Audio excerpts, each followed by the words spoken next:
Use the duplicate feature on your site as a great starting point for new content. To duplicate a layout page, go to the Pages panel and click on the gear icon next to the page you wish to duplicate. Then select Duplicate Page.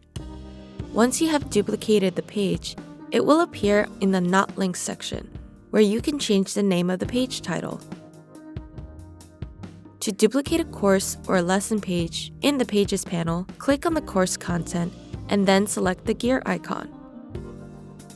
Select Duplicate Course. The duplicated course will appear in the same chapter as the original, but it will initially be hidden from your visitors as a draft.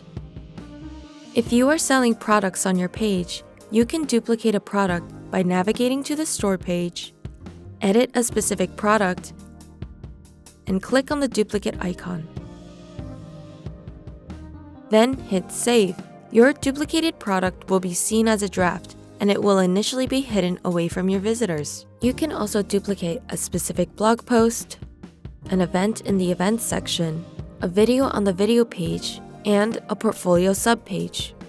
By selecting the specific section on the page, navigate to the Settings panel, then select Duplicate.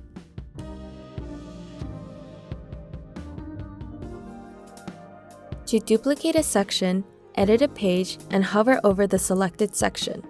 Then click the duplicate icon. To duplicate one or more blocks, highlight the specific blocks, such as an image block and a text block, then use the keyboard shortcuts Command or Control D.